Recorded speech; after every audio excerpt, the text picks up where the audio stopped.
মা? এই ঘর এই সংসার তোমার। তুই কি রে আগে আমারে জানাবি না? হ্যাঁ, তাহলে কি আমার বৌমার আমি হাই টাকা দিয়ে অফিস থেকে আমি কোলে করে নিয়ে আসতাম। মা, আব্বা, আমার তিন কিপটা বোনেরা, তোমরা সবাই কই? দেখো আমি কারে নিয়ে আসছি।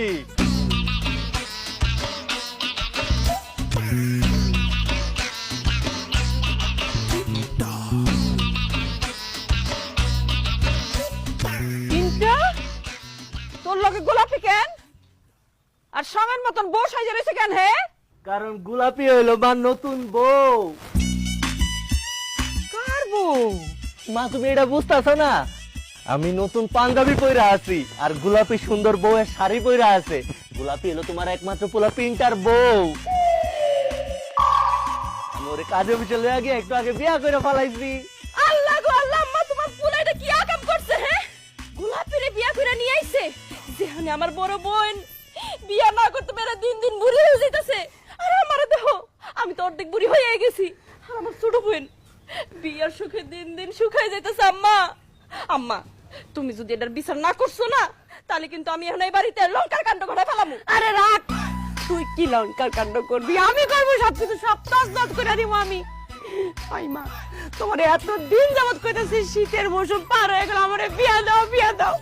কই আমারে তো বিয়া দিলা না। আমার তে ছোট আমার ভাই আমারে দেউয়া বিয়া করছে, তা ওই পেপে চুন্নি গোলাপি রে। তুমি এখনই সবার সামনে আমারে বিয়া দিবা, বিয়া দিয়ে এখান থেকে বিদায় করবা, তারপরে চুন্নির এ বাড়িতে পুত্রবধূ হিসেবে মাইনা নিবা, নাইলে মাইনা নিবা না। আমার ঠিক কইছে। এই গোলাপি গো ভাই, দিনের পর দিন আমরা খালে থাকতাম, 2 পিস মাংসের লইগা জীবনও দেয় নাই, খালি হাড্ডি দিত। কইতো কি তোরা বিলাই নে হাড্ডি দিছি আসি একা চুয়েছি একা। আরে এই গোলাপি রে আমার আপন ভাইয়া বিয়া করছে। আজকে আমি তোরে কি করবো জানো? আমি তোর সরজমি যাবো। আম্মা আমার ঠিক কইছে। মনে তাই হচ্ছে সর্বতির লক্ষ্য। তোরা মায়ের কি করবো, পিন্টার বউরে বাইরে নিছে। অসম্ভব! এই বিয়ে আমি মানি না।